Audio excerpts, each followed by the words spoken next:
How are you doing? You're not up in Tallahassee? There's something being built? Oh my God. No. Did you try selling the house? Not yet.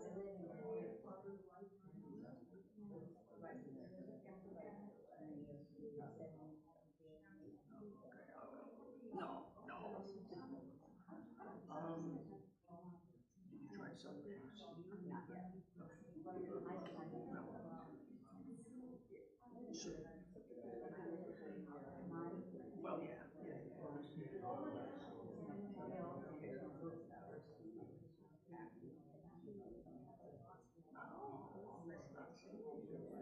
I don't know when I get up to Tallahassee much anymore. My grandson graduated. And he actually worked in Worcester for our county finance.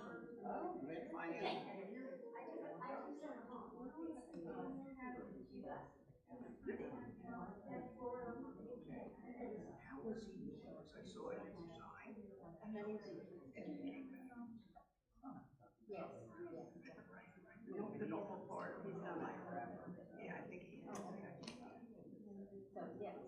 Well, this guy was an issue. Yeah.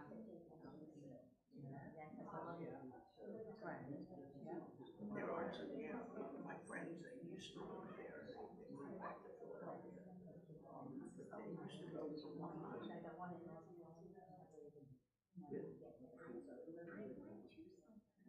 Don't know, I am concerned. It's 1 year. Famous area that's off of me. The road that goes from Tallahassee to Georgia. Thomasville Road. Yeah. Yeah. Showrater. Yeah.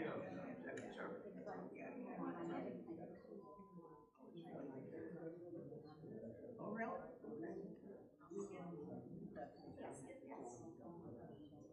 Right. And my friends, they just went to the carrots. So I do.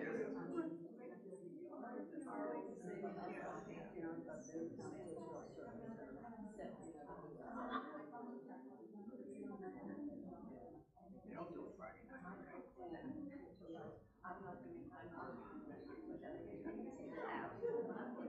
It's a great city. Yeah, it's a great area to live in. I don't see him in New York. I'm not sure, but we'll see what happens. He's coming. Oh, okay. Because we're very good friends. Yeah. He'll be here, but he didn't want to get here. See you too. You think it's going to rain? I'm just prepared to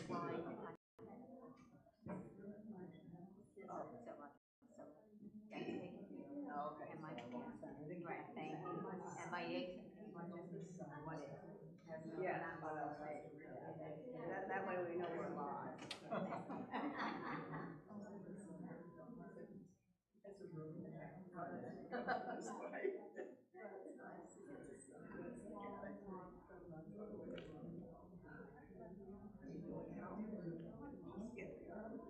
One day at a time. Yeah, he's gonna be. Just get here early. We're gonna say hello to him.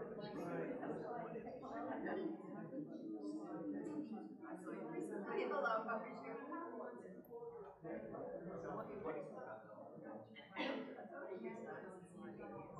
Oh, yeah. That's the understatement. That's like this one.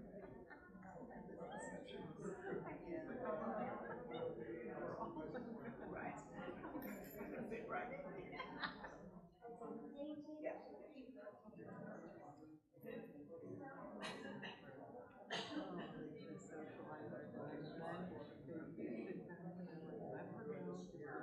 That's right. Right. That what Brian said? Oh, like, oh, there she goes again. What about your boys say the same thing? Oh, for sure. Yeah, they do. They all do. Oh my God. Yeah. Let her go.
You can sit here until before the service starts at 3. Right.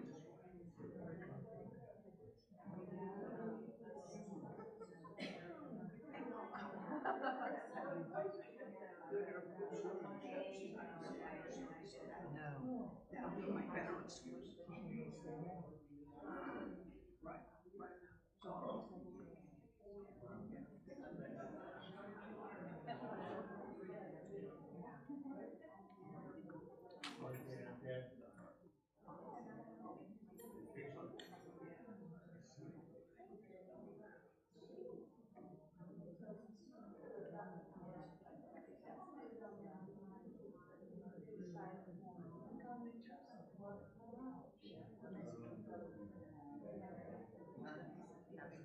he came over to me.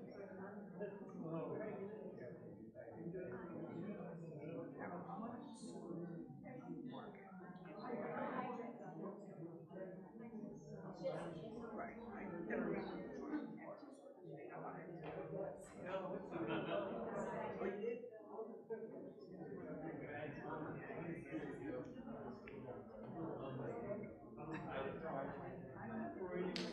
Bird, right, right. Still going down, right? Yeah. Yeah, I would if I could. Right, right, right. I can't find my transcript.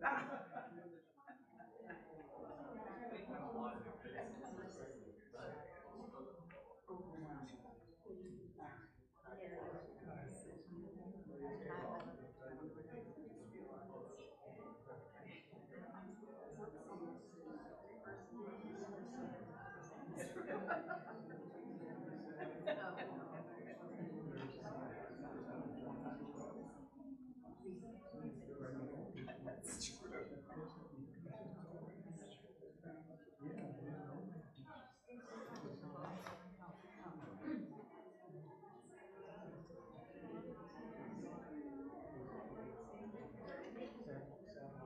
Yes.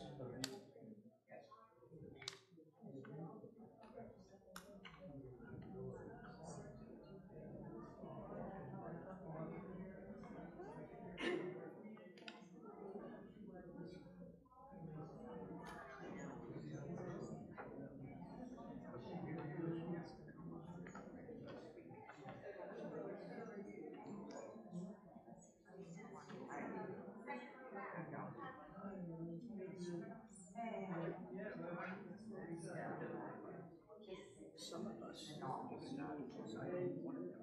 Yes. I'll be calling you up. No, he'll just come here. We can come there.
But I'll have my son, his wife, my grandson, his wife, and great grandson. He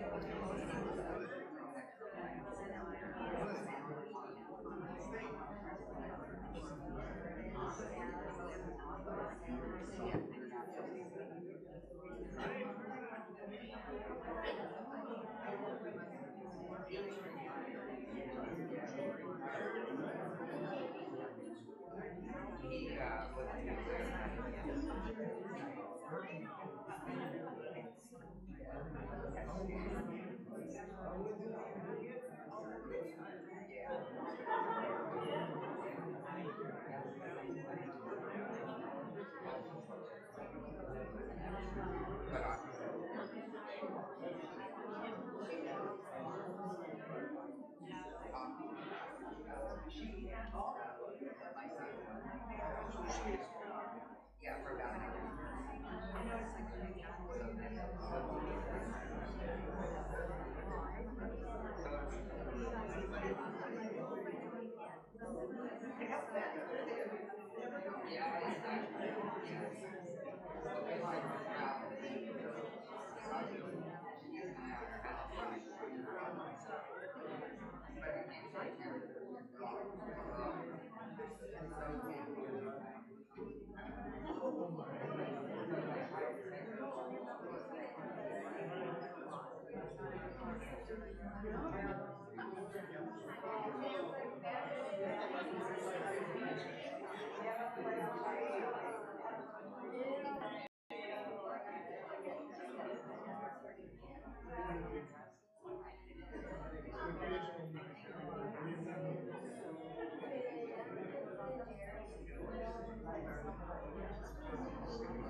If you, yeah, I think that would be better, yeah.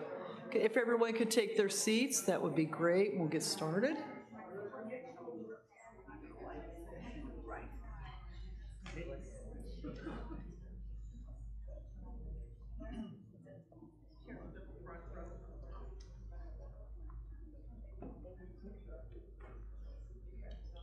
Going over here.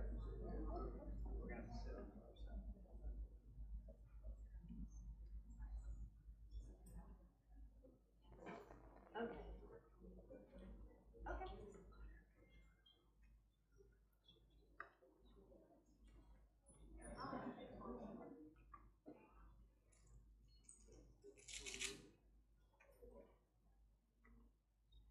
Good afternoon, everyone. Mike, you lost the microphone. Was it no line?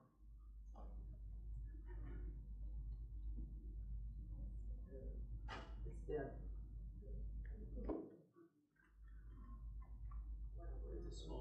Hang on just a moment, I'll be right back. We turned it on too early.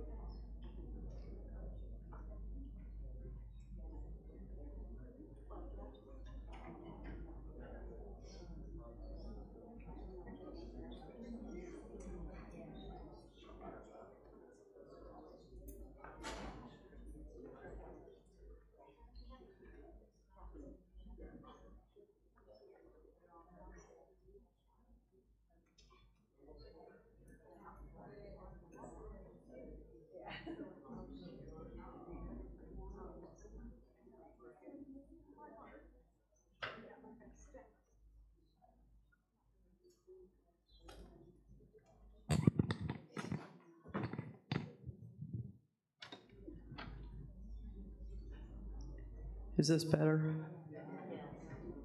A good rabbi always has a supply of double A's.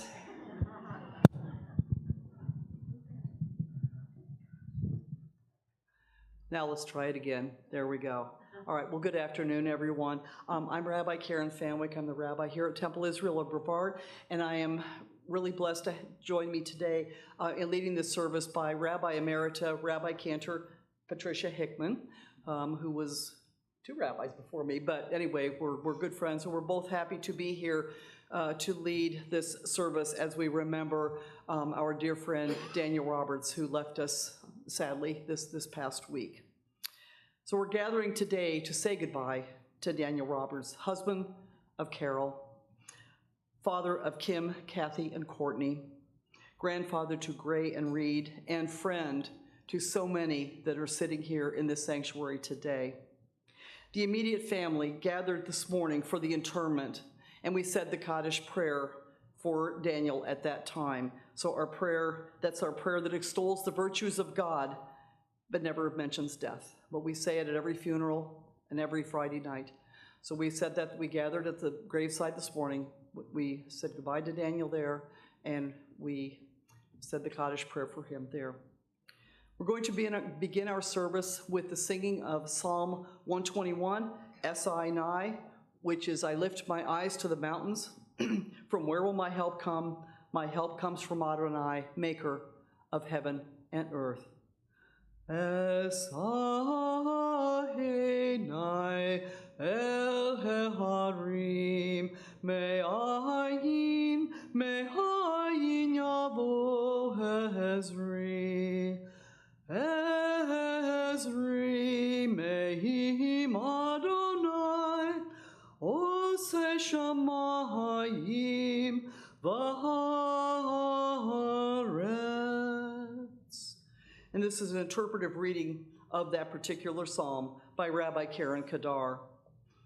It's called, I Lift My Eyes. I am searching for words, for the words to describe make sense or at least comfort. Words that summon me from the depths of my solitude.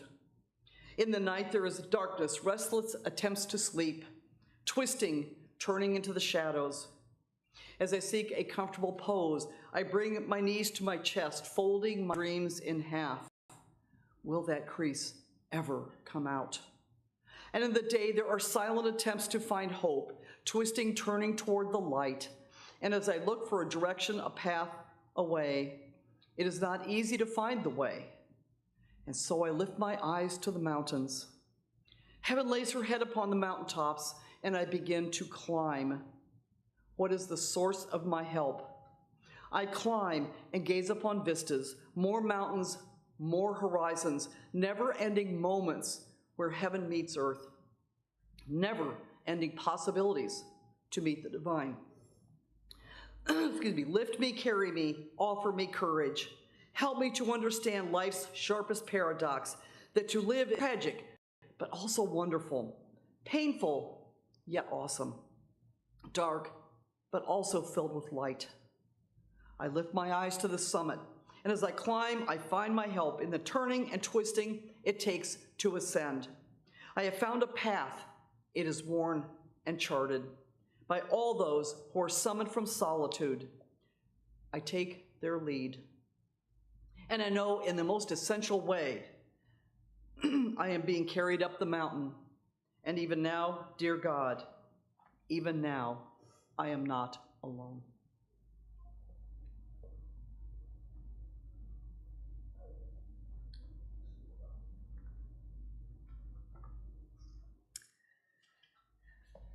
We turn to our scripture to bring us solace and comfort. And we began with Psalm 121, S-I-N-I, beautifully sung by Rabbi Fanwick. We'll later hear words from the book of Ecclesiastes. And now we come to Psalm 23, which I know all of you probably know, and I hope you'll join me as I read it. I think the most important thing about this psalm is the word through. I go through the valley of of the shadow of death. The only way to get to the other side of the valley is to go through it. And that is the grief that you feel, that you will eventually be able to turn into light and joy like Dan would want you to. Adonai is my shepherd, I shall not want. God makes me to lie down in green pastures, leads me beside the still waters, and restores my soul. You lead me in right paths for the sake of your name. Even when I walk through the valley of the shadow of death, I shall fear no evil, for you are with me. Your rod and staff, they comfort me. You have set a table before me in the presence of my enemies. You have anointed my head with oil. My cup runneth over. Surely goodness and mercy shall follow me all the days of my life, and I shall dwell in the house of God forever. Amen.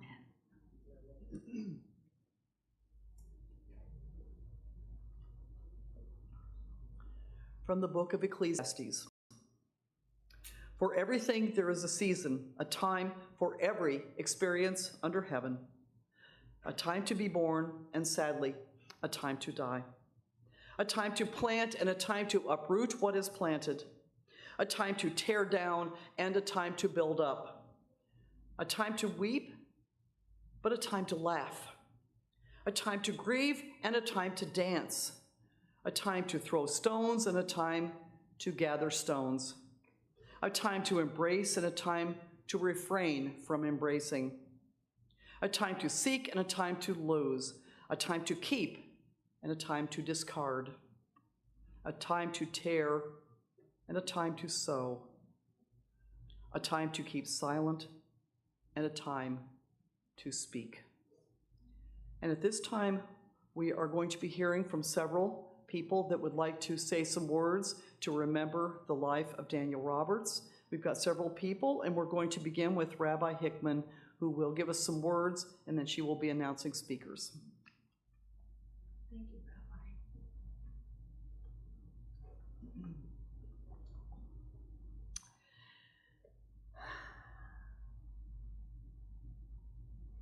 My dear friends, it is truly an honor to participate in this beautiful memorializing of a very unique and special gentleman.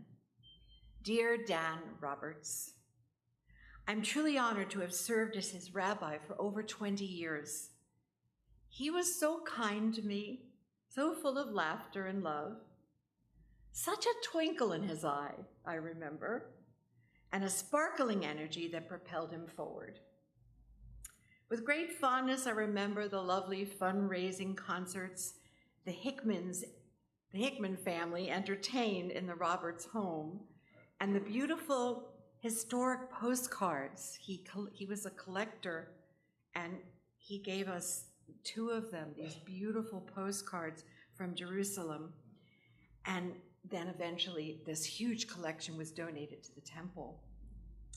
His paintings in later years were so creative, and despite the illness that he battled, he continued to be a force for good to all that he encountered. He tried so very hard. The generations come and go, and here we are to give the blessing of memory to a man of healing, a man of culture, a man of valor, a son, a husband, a father, a grandfather, a friend to so many, a man of hope to his patients and to his world. To his family, he was deeply loved, and he loved them oh so very much. Dear friends, no matter when our loved ones die, and even if you've already grieved over the loss of this man in more ways than one throughout his terrible illness, when the time does come to surrender to the infinite, we are still struck dumbfounded, asking why, How could this happen? And how will we ever heal that tear that's in our hearts? Together you will heal, I pray. Carol, you are a true woman of valor, standing by your beloved through the years of oftentimes torture as he succumbed to his illness. As your heart heals, I pray that you will come to remember him in the good times of a marriage of 62 years filled with the promise of each day, the family that you built together, and the exquisite home you shared that was filled with music, art, and beauty. We are all here for you to help you through this time of grief as you embark on a new chapter in your life, and I know it will be a wonderful chapter. To Dan's beloved daughters, Kim and her husband Bob, and Kathy, and her beloved Rob and Courtney, I pray that you will always feel his presence within you. You are his legacy, along with his cherished grandsons, Gray and Reed. I pray that the Holy One will lead you back through the valley of the shadow of death, and may you come to realize that although his body is gone, his spirit lives on, and you carry it in your heart. We will continue our remembrance of Dan with words from beloved wife, Carol.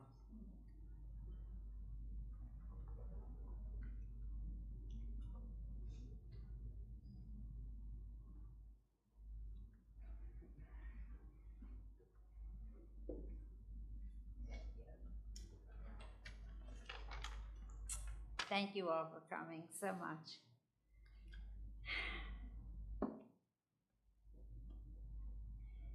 When my grandsons went off to college, I felt it was my responsibility to give them words of wisdom to carry with them as they entered this new chapter of their life.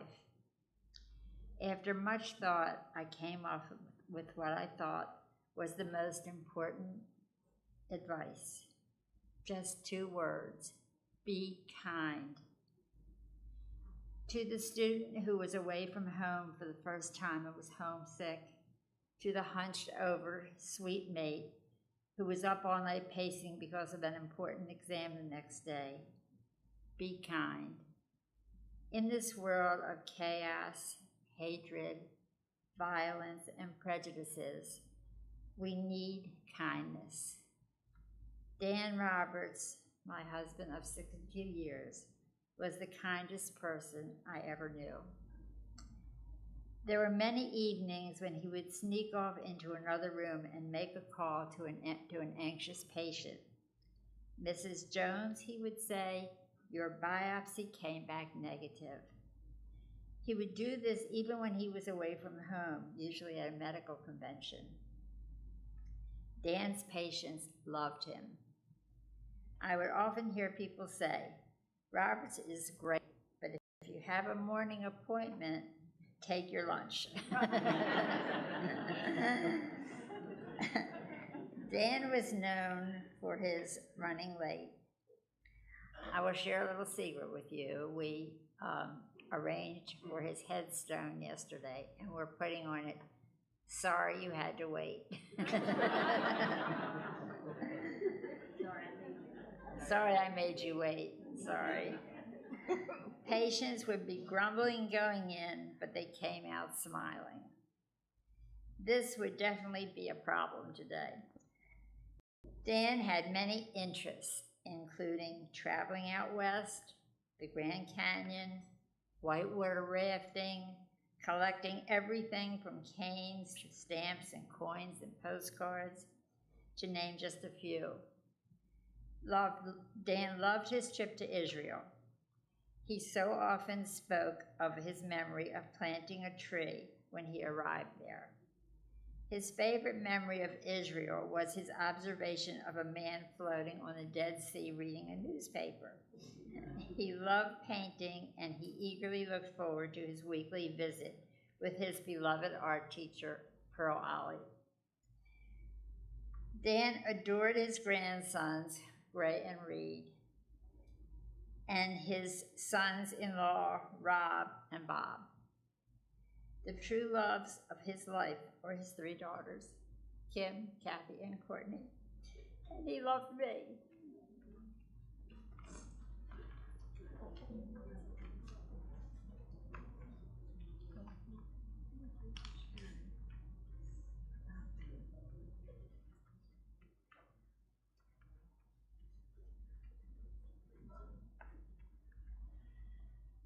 And now let's hear from Kim, his beloved daughter.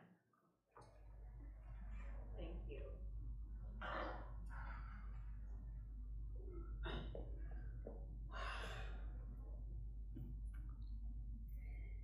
Good afternoon, and thank you for all being here to celebrate the life of my father.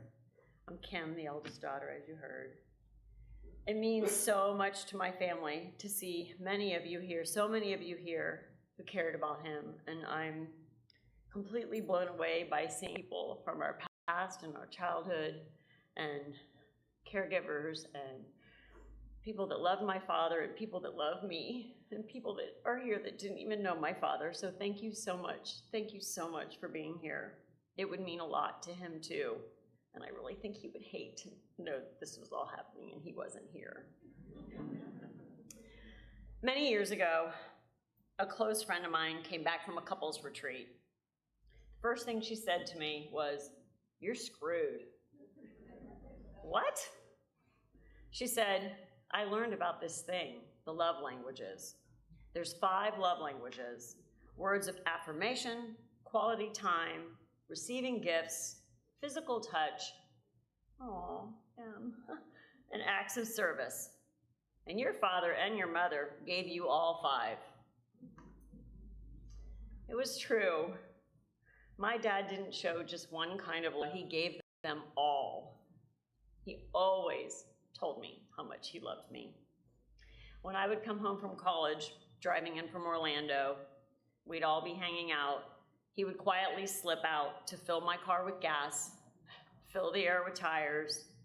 I'd drive off and realize he'd tucked a wad of cash in the glove box. He'd always give me a big hug and say goodbye. That was my dad. I didn't realize it at the time, but my parents were shaping how I would understand love for the rest of my life. It wasn't just that I felt deeply loved. It was that I was learning how love sounds, how it shows up, how it gives, and how it stays with you. Growing up, I spent a lot of time with my dad. He was always on the go when he wasn't in his office working, and I was usually right there with him.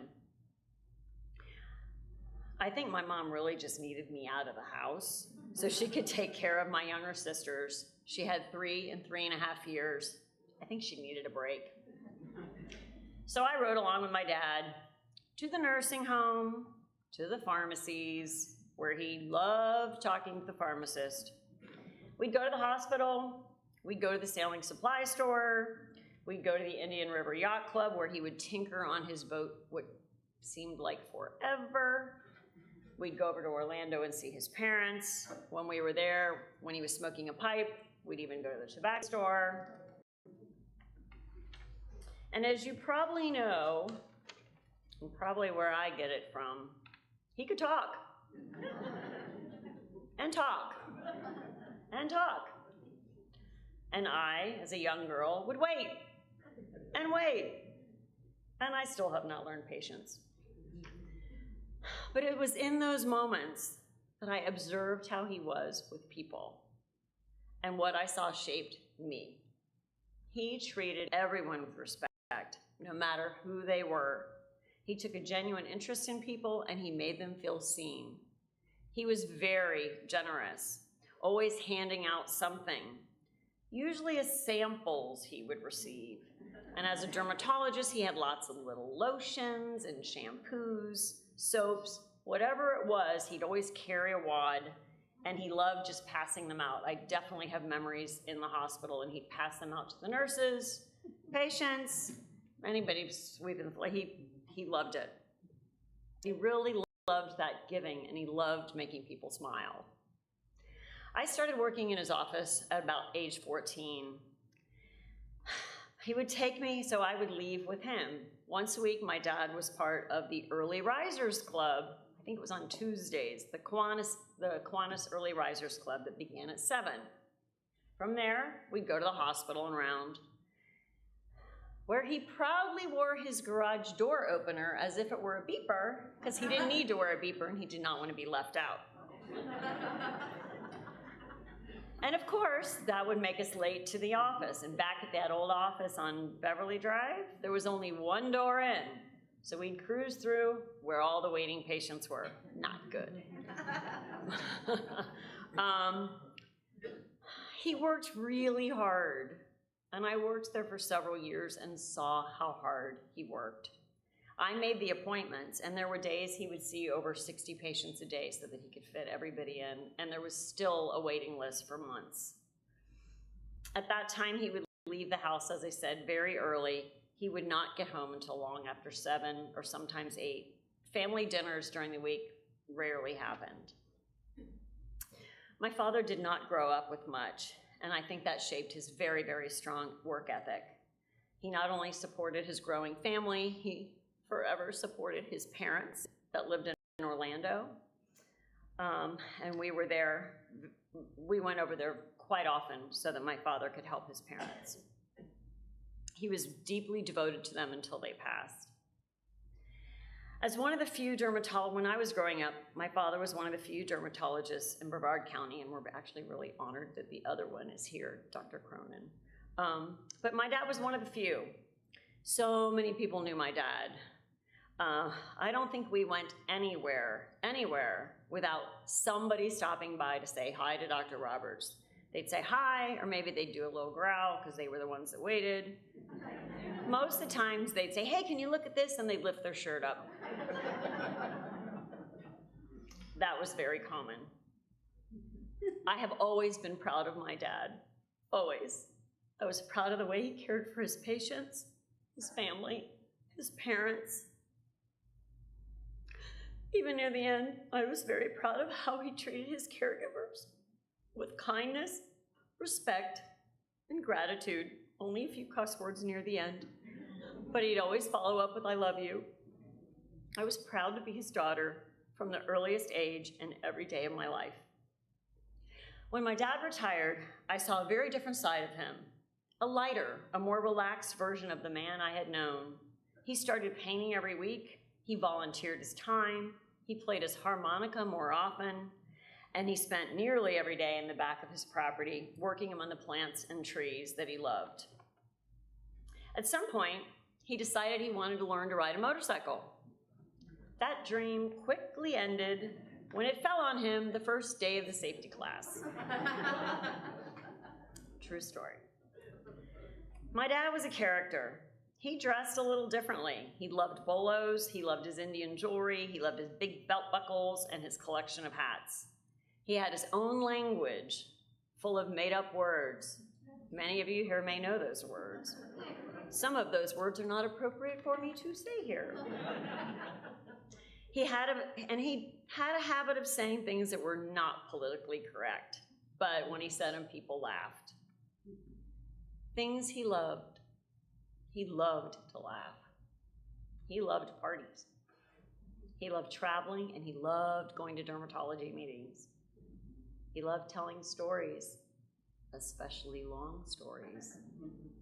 He loved cowboy movies. He loved My Fair Lady. He loved playing his harmonica. He loved his tattoos that he got when he was 70 years old and got his first.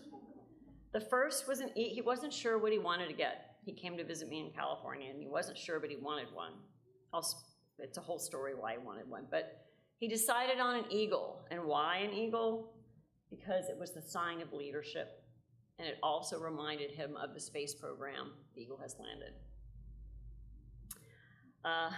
It was a nod to space. But he really loved that his daughters honored him and surprised him with getting matching tattoos. Never say never. He loved sailing on the Indian River, he loved Brevard County, and he loved the space program and being a part of it. As you've heard, he loved collecting postcards, swords, Indian jewelry, canes, just to name a few. He loved Israel, he loved the Grand Canyon, and he loved Key West. He loved being Jewish. He loved his daughters, his grandsons, and his sons-in-laws. And in the last few years, and as he often told them, he loved his beautiful caregivers that were there for him and that are here today. Thank you. He loved you. Most of all, he deeply, deeply loved my mother. One of my favorite things in the world was watching the two of you dance to Moon River. For the last few years, the first thing I do upon waking is check my phone to see if there was any word of how he was doing or if my mom needed anything. And when I've been at their house, which I've been there a lot the last few years, no matter what time when I first wake up, I'd race down the stairs to check on him and make sure he was okay. Those habits are part of me now, and I don't think I'm going to try and break them.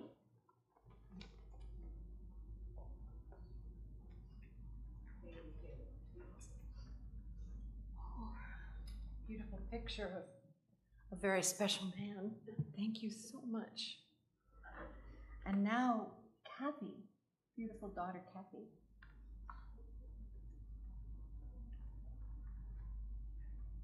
Okay, how do I follow that up? I mean, Kim, that was so beautiful and really summarized who my dad was. Thanks for painting that picture. So I'm going to keep mine a little bit briefer later. Thank you for being here to celebrate and honor my dad, Dr. Dan, also known to many as Dan the Man. I'm Kathy, the middle child, also known as the favorite daughter, which is how I jokingly reintroduced myself over and over to Dad over the last year when he wasn't quite sure who I was. He just smiled warmly and said, "I know you're someone I love." And that was enough. When I was little, he called me Shushy Baby. I often wonder if he was just trying to shush me, but the nickname stuck and it always made me feel so special. If you knew my father, you adored him. He was altruistic, genuine, charismatic, and completely one of a kind. He walked through life with humor, creativity, and warmth that left a mark on everyone he met. He made people laugh, he laughed at himself, he carried a lightness that made others feel at ease. He was a loving and thoughtful father. When I was in college, Dad used to send me cards, snail mail, for my sons. That's, like real, you put a stamp on it and you put it in the mailbox and you mail it.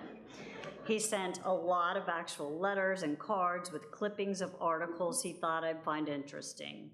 He'd tuck in photographs from his travels and, of course, that cash that always accidentally fell out of the envelope. He was always giving, and always with a camera. He was a passionate photographer, forever taking pictures with multiple cameras slung around his neck. Kind of like my son Gray now, loves to take photos. My sisters and I would groan and beg him to stop posing us and taking pictures. But secretly, I kind of loved it. I thought I was preparing for to be in a Teen Beat magazine spread or something. Mom, however, was not amused. She often threatened to throw the cameras away, and she meant it. But photography wasn't just a hobby.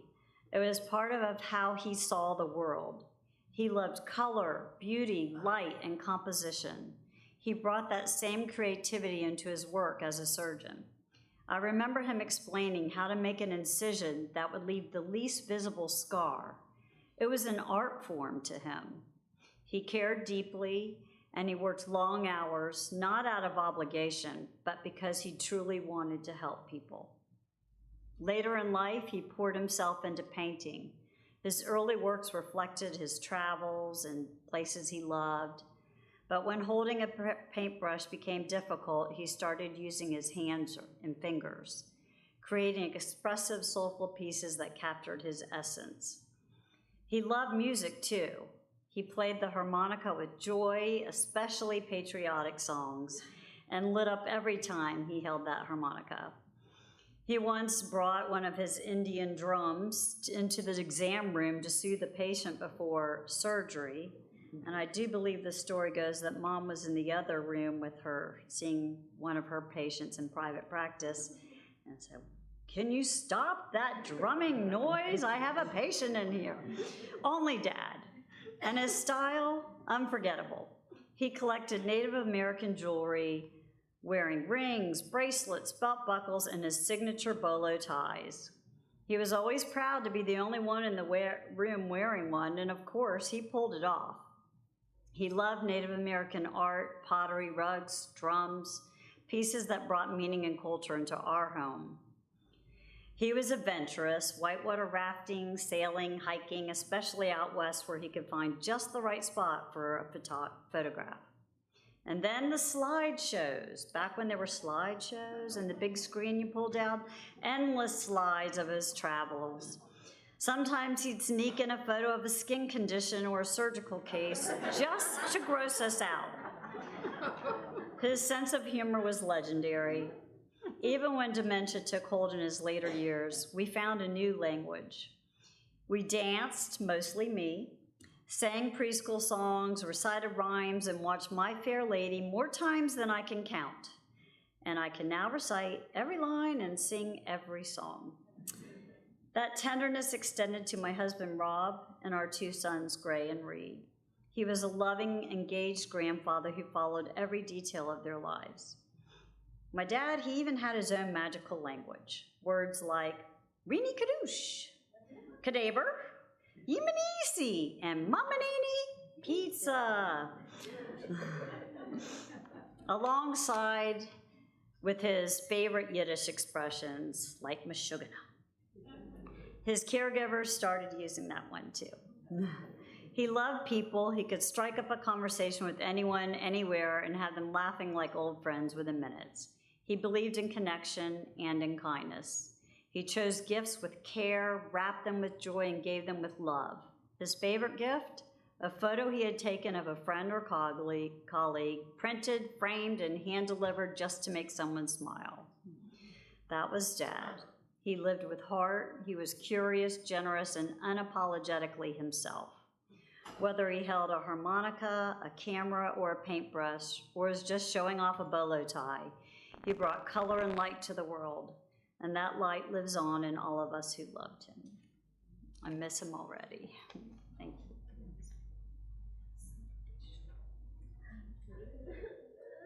Courtney.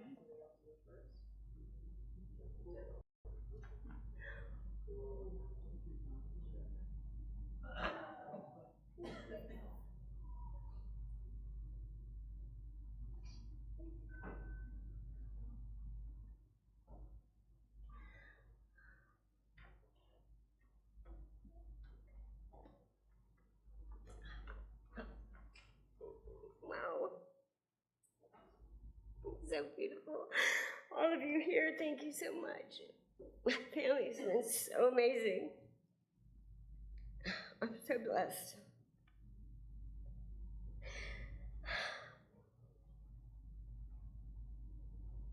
As the youngest of $3, I was known as Mouse for many years. Being the baby of the family did have its perks. Today, as I stand here, I'm feeling more out of sorts. I didn't hear or read what my mom or sisters were going to say before the service. The benefit of that is I can simply say ditto to everything they've already shared. Yet the downside is I feel more of an emotional mess hearing the beautiful tributes to my father. My dad was a man of many roles: physician, mentor, husband, father, grandfather, and friend. Despite working long hours and his demanding schedule, he always showed up and never felt slighted. He never made us feel like we were second to anything. What made him extraordinary wasn't just his career or his accomplishments, it was his presence. My dad led by example, showing us all what it meant to live with integrity, to work hard, and to be compassionate. Even when dementia took toll, his spirit remained intact. Kind, funny, and forever grateful. He showed us, to the very end, how to stay strong and warm no matter the circumstances. In this room today, those of us who knew my dad, whether through his work or just life, we've all told stories about him. When friends would come over or a new boyfriend would visit, Daddy would love to show them his collections or share his endless stories. It was never about bragging, look at my things, or seeking attention. It was simply his way of connecting. It was his way of sharing what fascinated him. It was simply, as daughters would often roll their eyes, saying, okay, Daddy, they've had enough. But the truth was, our friends loved every minute of it. They were always captivated by his stories, his enthusiasm, and his genuine interest in others. Dad was a gem, a truly unique individual with a fun-loving spirit and energy that drew people in. He always had something to give, whether it was lotion, some sort of lotion, a piece from one of his many collections, or just a kind word. If you admired something he had or shared an interest, he'd waste no time in offering it to you. His piles of newspapers and magazines and books became a bit expansive, yet he'd save them because he knew he saw an article that he wanted to send to someone that he thought would interest them or celebrate them. Sometimes it took a week or two, maybe longer, but he'd always find it again, yet and follow through as every detail mattered to him. Luckily, we always had enough stamps. I remember asking him once how long he wanted to live, and his answer was simply, a long time. It wasn't about quantity, it was about the quality of life he wanted to continue living, full of love, generosity, and connection. My father didn't just partake in his interests, he mastered them. Whether it was photography, gardening, or sailing, he didn't simply dabble, he dove deep. He had a photography show at Cocoa Village Art Festival. When he started getting into fitness, he had a personal trainer, ran a 5K. He took his gardening to the next level as our yard became part of the Rockledge Garden Tour. When he sailed, he didn't just cruise the waters. He and his buds would enter races and always wanted to win. They were a bit competitive. It was fun. What's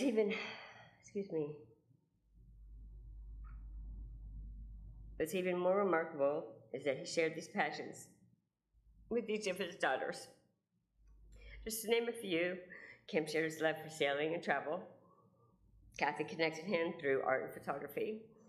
And I was fortunate to share his love of gardening, animals, and of course working in his office for many years, as Kim did as well.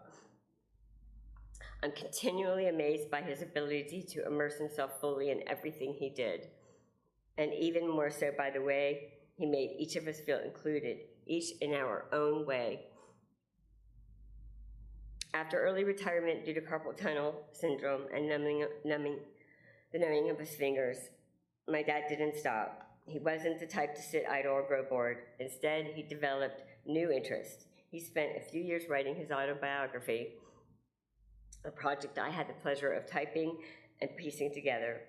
I spent nearly a year on it, carefully placing the little notes, pictures, and memories he had clipped to the various pages. And those moments collaborating with him were priceless and so special. Forever remembrance of my dad, one I'll cherish forever. In the past few years, when my father would read his autobiography, he'd smile and say, "Well, this man likes the same things I do. That's how I'll always remember him, deeply invested in life, in the people around him, and in the things that brought him joy. Excuse me. And my father's generosity was expansive. He was charitable with his time, his attention, and his love, whether it was donating our family station wagon to a needy family, offering thoughtful gifts to hospital staff, or just wearing silly hats to bring a smile to someone's face. My dad's heart was big. We all feel that. When the family was out to dinner, most times at Villa Roma or the Dixie Diner, countless times someone, whether a patient, neighbor, or even a stranger, would stop by and say, "Hello, Dr. Roberts. Thank you for helping me." Or will you be on the boat this weekend? You treated my cousin and his rash is gone. Those moments were not just about work, but they're about relationships built and the genuine kindness that he shared. I'm almost done. But more than the hobbies, what I'll remember most about my dad is his high regard and belief in people. He accepted others without judgment, always made time for whoever needed him, and never stopped showing up for those he loved.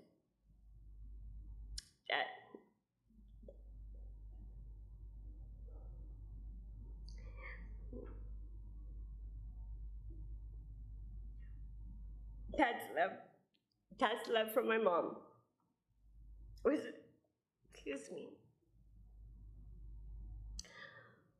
a testament to the kind of man he was.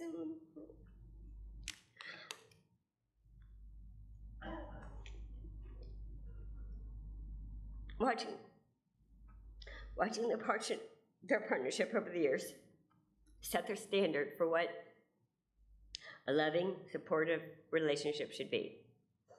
They held hands, they laughed together, and they faced life's challenges side by side.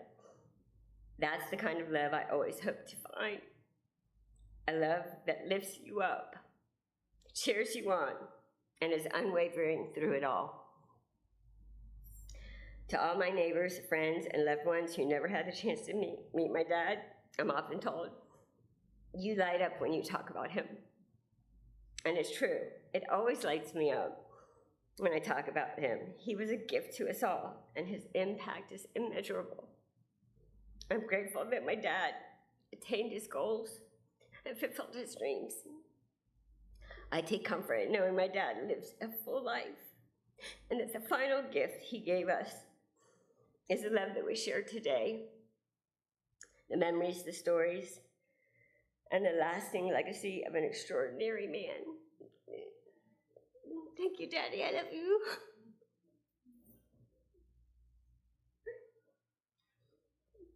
Thank you. Thank you.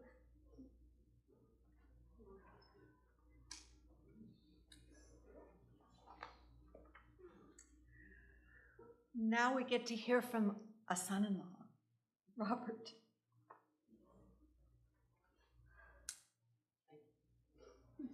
It's been a hectic week, so we didn't get to compare notes. So this may sound like a recap, if I could get my phone open. Otherwise, you get the freestyle version, although I was told 5 minutes only, Rob. Let's see what we can do.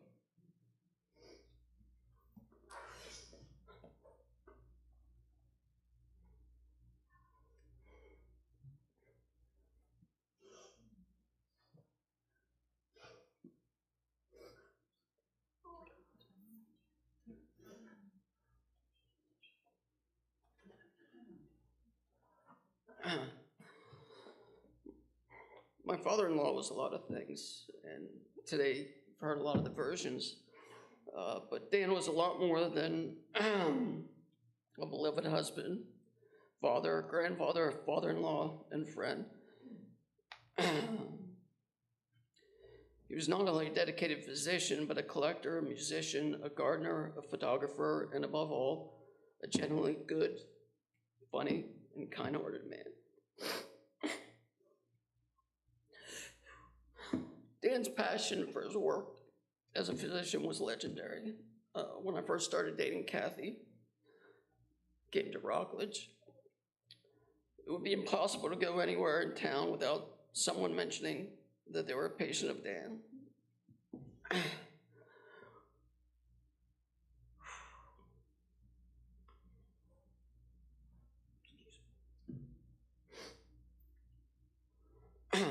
What was even more remarkable, thank you.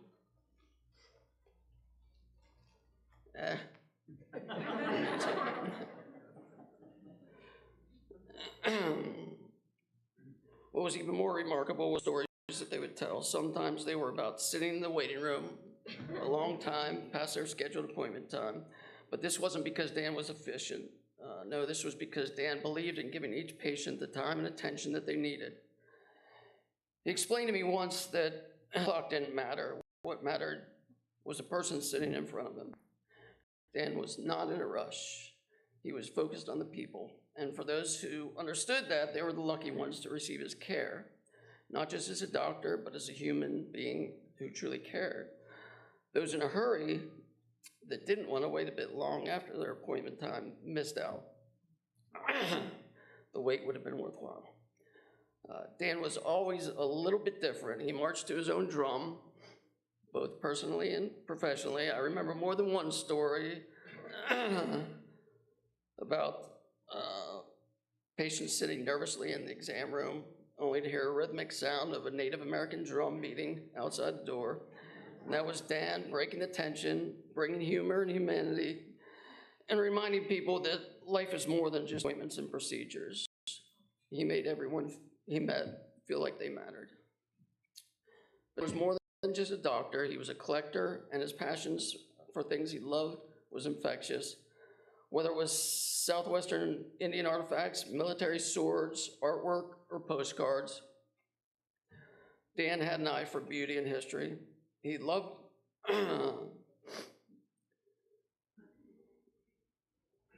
sharing the stories behind his collections, and his enthusiasm was contagious. Dan was also an incredibly talented photographer.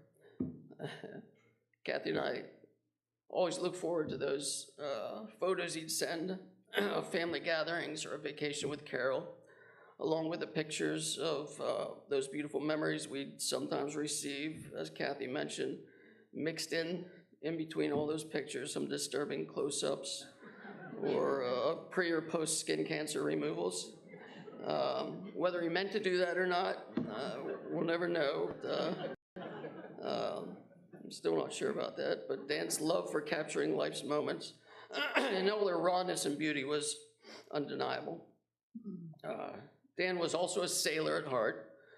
I have many memories, we all do, of him as the eager captain taking us out on one of his boats to explore the Indian River. He loved the water, and it was clear that it gave him a sense of peace and joy that he loved to share with others. When it came to music, Dan was a true entertainer. He never missed a chance to grab his harmonica and play a patriotic tune, or to join Carol and do a duet on the piano. And in later months, even as he struggled,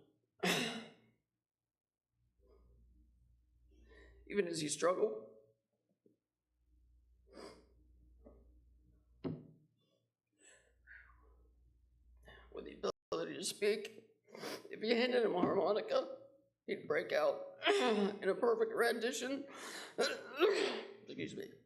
of Yankee Doodle Dandy or Stars and Stripes Forever. Music was his language, and it was one that always connected us. Okay, maybe I will use that. If I could get one out. Excuse me.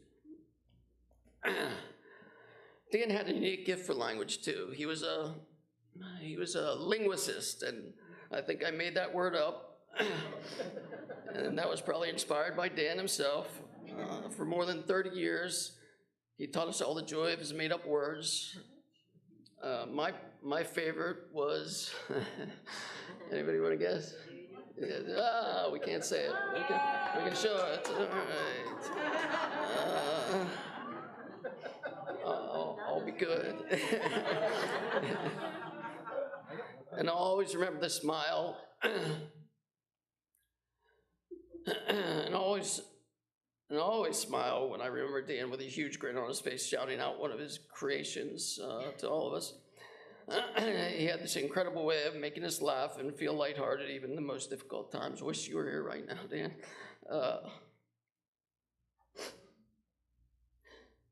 Dan also had a green thumb. Every trip to visit he and Carol began with a tour of his backyard, where he would proudly show off his plants, fountains, gardens, and additions, garden additions.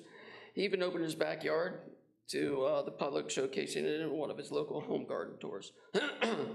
His love of nature and beauty extended into every part of his life. Later in life, when words became more difficult for Dan, he found a new way to express himself through his art. His weekly painting lessons with Pearl transformed him into an artist, and those paintings, they filled the home, his garage, the walls, every space on every piece of the floor. He would bring them in proudly. And if you haven't seen some of his artwork, I'm sure Carol would love to set up a private viewing of some of these and send you home with an original Dan Roberts piece of your own, or maybe 5. But perhaps the most remarkable thing about Dan was his genuine interest in other people. He wasn't just a man with stories to tell. He was a man who wanted to hear your story. He would listen intently, always with that look of amazement, and after he finished speaking, he would simply say, "That's wonderful." And even if it wasn't, which usually wasn't, the way he said it made you believe that it was. That was Dan's gift, his ability to make you feel heard and appreciated. Dan was wonderful, and I'll miss him. Thank you.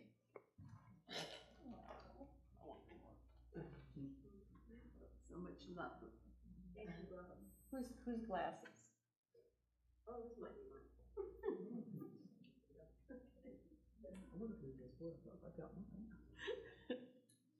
And now I'd like to call up Terry Cronin.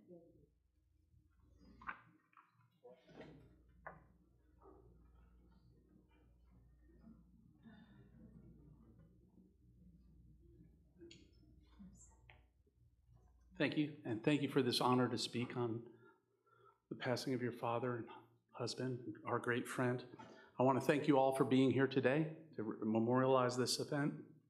Today, we gather to celebrate the extraordinary life of Dr. Daniel Roberts, a man whose compassion, brilliance, and boundless curiosity touched countless lives, including my own.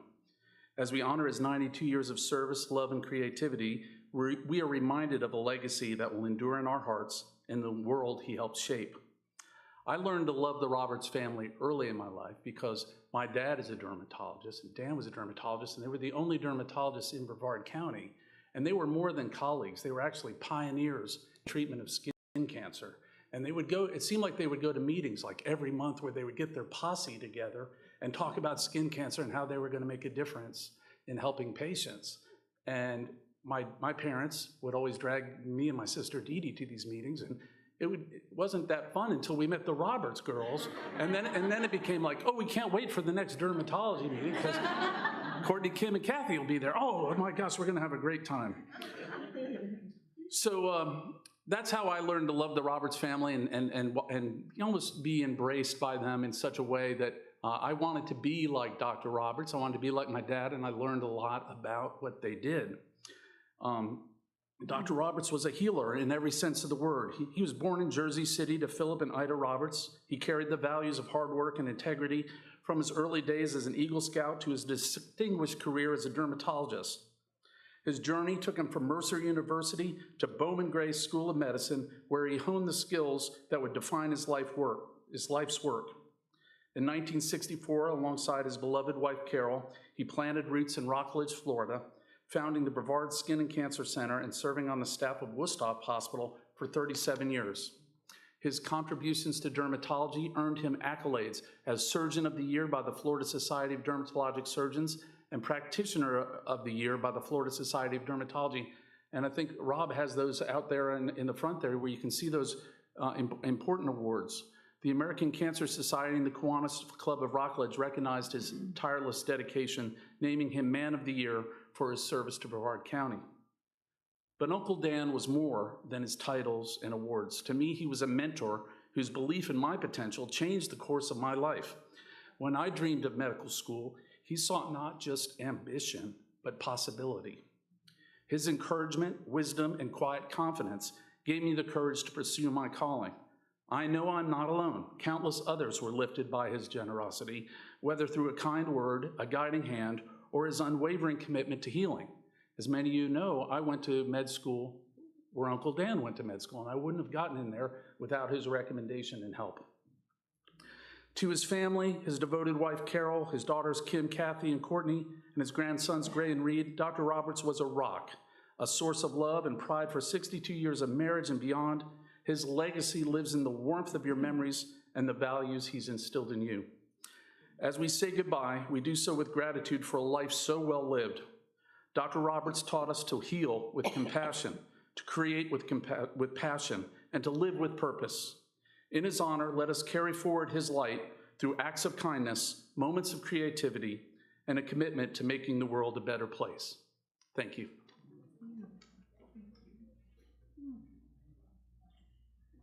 Wow, okay.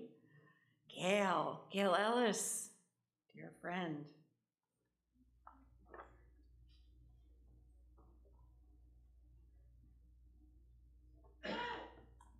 Thank you, rabbis. Kim didn't send me a text once. Okay, I kind of exaggerated. But she sent me one twice. Be sure to keep it 5 minutes. So all this paper had to be thrown away.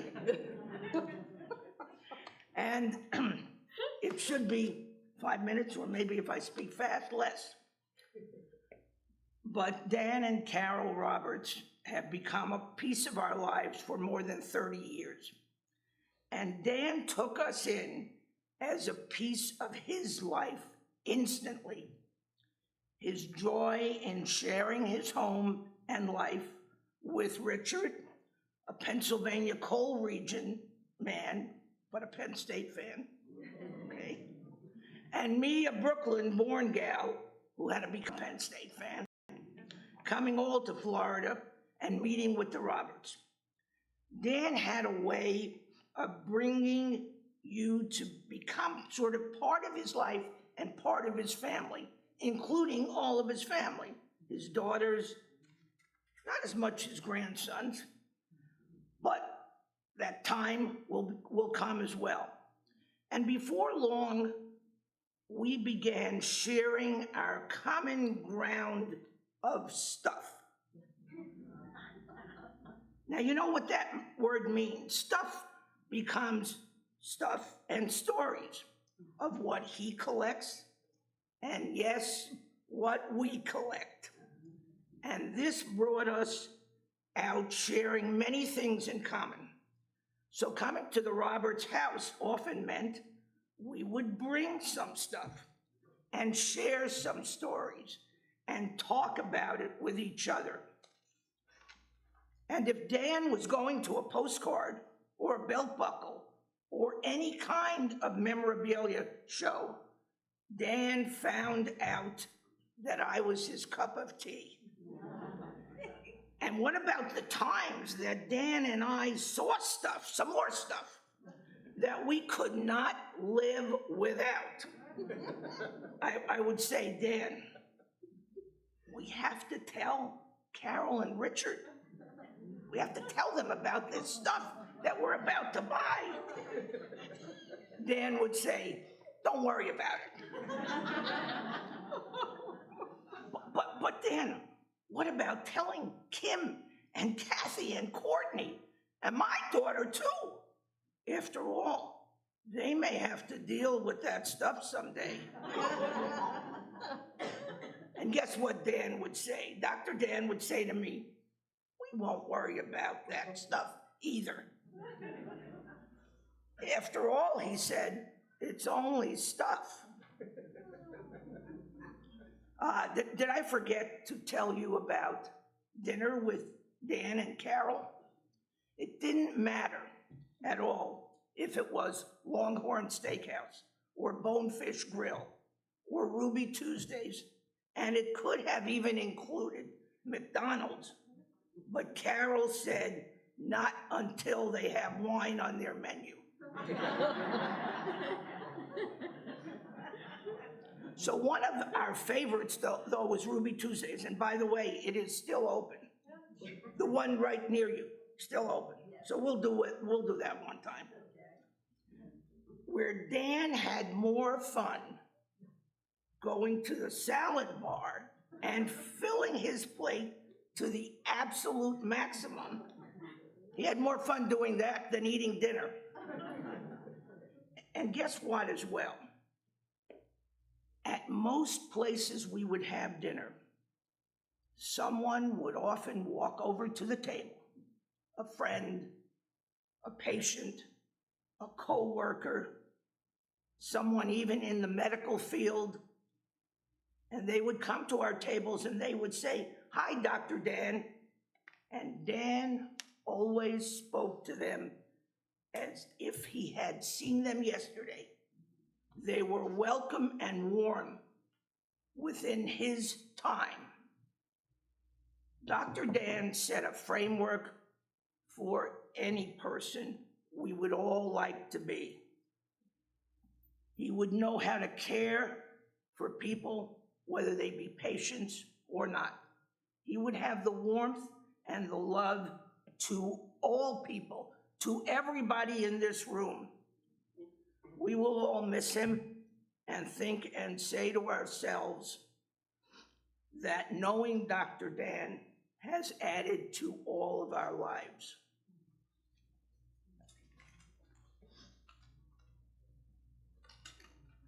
I want to read that other one, too. Okay? Well, a lot of it is in the trash. Did I rewrite it again today? Thank you, Gail, that was 5 minutes.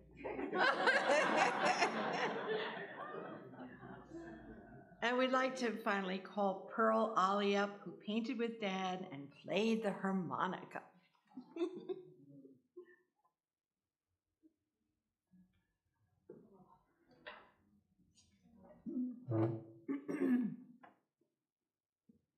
I may need a step stool for this. What can I say? I had some of the best times of my life with Dan Roberts.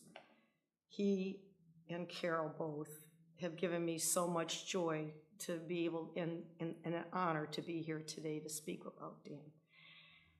Painting with Dan was, he left more than just paintings for everyone to love and go through later and look at them. He left paint on every mark that he has, every table, every wall, the walkers, anything. He's left his mark behind. And when I first met Dan, probably about 20 years ago, he took a class, and him and Carol both did. Carol didn't want to continue with the painting, but his paintings brought so much joy to me because he painted with childlike feelings. He took tubes of paint and just squirted them on the canvas. And as much as I tried to teach Dan, I couldn't teach him anything. He taught me. He taught me how to be loose. He taught me how to enjoy life and to appreciate the people around him. And every single painting that he did was a little bit different. There was no two alike. He would take, and few of you know that were there in his, Cheryl and Anna, he would have paint on everything, and they tried to help me, Anna especially. Oh my gosh, he put paint on the walker. We're gonna have to get this off. We would sit down by the river and paint, and his friend Howard would come and they would paint together with us, and we'd go out in the backyard and paint, and he left paint everywhere. So he's left his mark behind. And with all the time, every single time I would see him every week, and I'd say, Dan, how was your week? he was the happiest man. He was always saying, oh, just wonderful. I had a great week. And he'd pull out his harmonica, and I'd play the same songs over and over and over, especially towards the end when he was losing his memory. And I'd try to play that one song over and over, a lot of Fiddler on the Roof. And he would just love that music, and he'd pull out the harmonica and he'd play while we were painting also. Kim said so much about a lot of the things, and so did you, Carol, about his life. But every time I'd say anything, he'd always point out how much he loved Carol.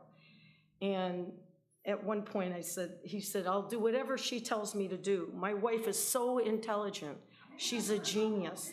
And he repeated that over and over, and how smart she was. And I think he was a little bit nervous because he would always say, well, whatever she wants me to do, I'm gonna do. I think he was worried about her getting rid of him. But the love he had for Carol was beautiful. And he loved his daughters. He always talked about them, each one of them to me. And Robert's cooking, oh my gosh. I'd say, what is your favorite food? Well, whatever Robert makes, I'm gonna eat it. They make such great food, him and Kathy. And I just will miss him so much. He was so much a part of my life. And I hope to continue having all of their family in their life with me and their friends. And I just want to say goodbye, Dan, and you'll always be remembered through your art. And even though he dabbled and had such perfection, probably with his being a plastic surgeon or a surgeon, his paintings showed such freedom. He was finally able to let go and be free with his art. So when you see his art and you see all the little dabs of paint, he was very meticulous, but he was free to paint. And that's the beauty and the love I'll have in his art every time I see it. Bye, Dan. Thank you so much. Oh, these stories are so healing. And that is what you need to continue to do. Share the stories and keep his flame alive. Yet deep within we ask, how can we overcome the terror, the loss? I believe it is faith that can help to heal our broken hearts, faith in the ebb and the flow of all things, and faith that however we brought blessing to this life, that blessing lasts forever. When our loved ones die, we are often left reeling. All the questions of our own mortality haunt us, and we long for the answers to our questions of the mysteries of the universe.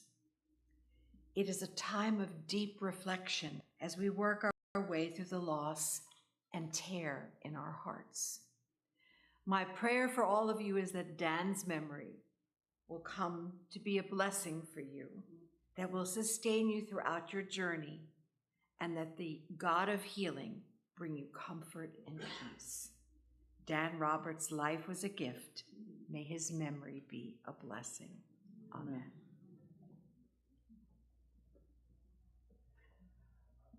So I became the rabbi here about 2 years ago, and so sadly, I did not get to know Dan.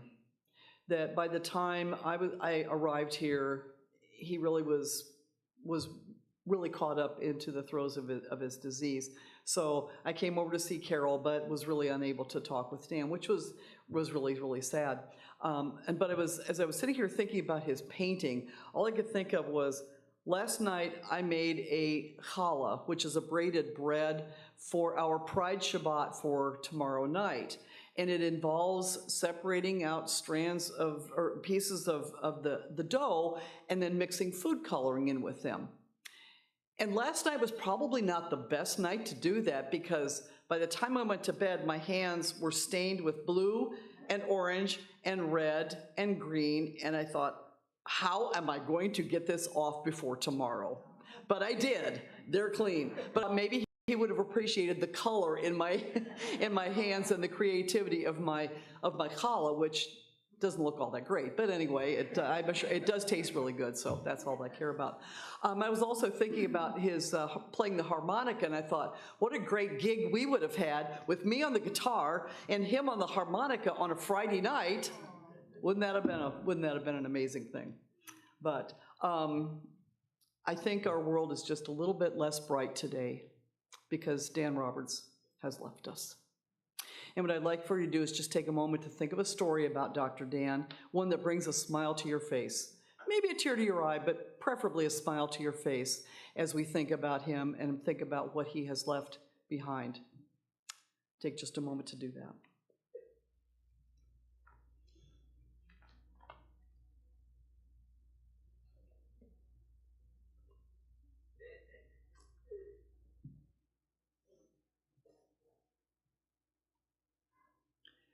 And now I would ask that all who are able please rise for the chanting of the El Malay Rachamim.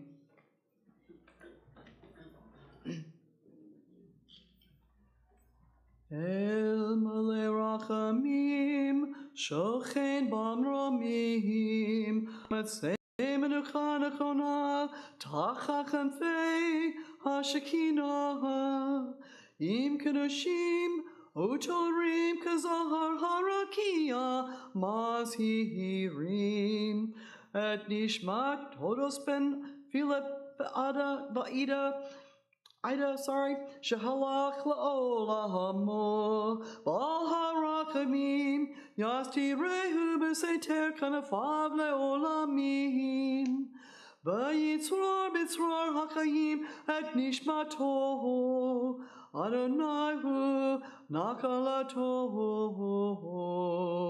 Vayanuach b'shalom amishkavo v'nomar Amen.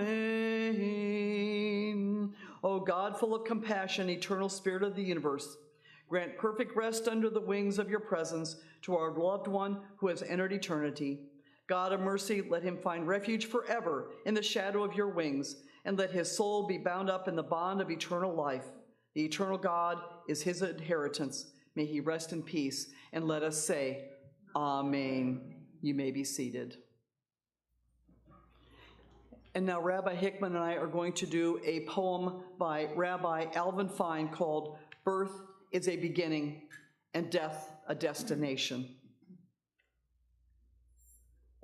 Birth is a beginning and life a destination, death a destination, but life is a journey, a growing from stage to stage. From childhood to maturity and youth to age, from innocence to awareness and ignorance to knowing, from foolishness to discretion, and then perhaps to wisdom. From weakness to strength, or strength to weakness, and often back again. From health to sickness, and back we pray to health again. From offense to forgiveness, from lowliness to love, from joy to gratitude, from pain to compassion, and grief to understanding, from fear to faith. From defeat to defeat to defeat, until looking backward or ahead, we see that victory lies not at some high place along the way, but in having made the journey, stage by stage, a sacred pilgrimage. Birth is a beginning and death a destination, but life is a journey, a sacred pilgrimage made stage by stage, from birth to death to life everlasting. And now I'm going to, and if you'd like to, please feel free to sing the song Eli, Eli, which means, oh God, my God, I pray that these things never end. Eli, Eli, shelo yigamer leolam, hakol behayam, rishrush shel hamayim, berak hashamayim, tfilat ha'am, hakol behayam, rishrush shel hamayim, barak hashamayim, tefilat hadam. O God, my God, these things never end. The sand and the sea, the rush of the waters, the crash of the heavens, the prayers of the heart, the sand and the sea, the rush of the waters, the crash of the heavens, the prayers of the heart. Well, this concludes our service today. The Shiva service, which is a prayer that we do in the home of someone who has lost someone, will be held this evening at the Roberts home, beginning at 6:30, but the family says join them at any time. So anytime prior to the service, we will try to start the service at 6:30. Attire is casual. So feel free to go home, change clothes, and we will see you at the house this evening. So Shiva is a time to come together to console the family, but also to share a story or two about Daniel. Not everyone that had a story was able to speak today, but I'm sure that tonight we'll have a time to share a favorite story and hopefully ones that make us all laugh. Okay. So we will also be remembering Daniel during our service tomorrow evening here at Temple Israel for Shloshim, our 30 days of mourning. Hamakom yenechem etchem batol sha'ar avilei Tzion v'Yerushalayim. May God console you with all who mourn in Zion and Jerusalem. Now I ask you to go forth in peace to life. Amen.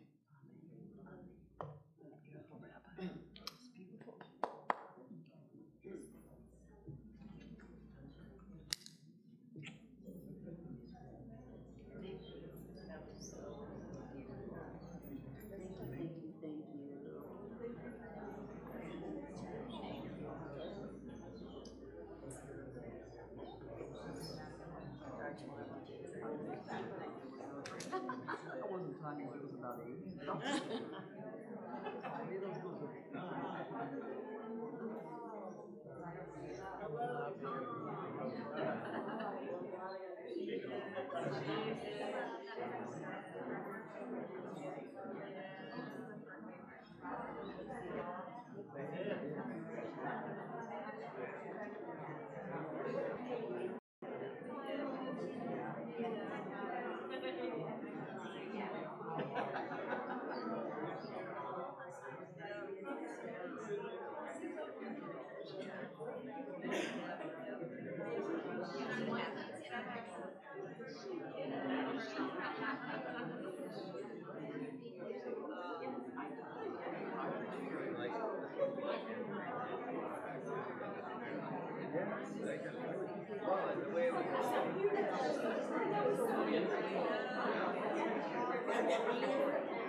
Yeah.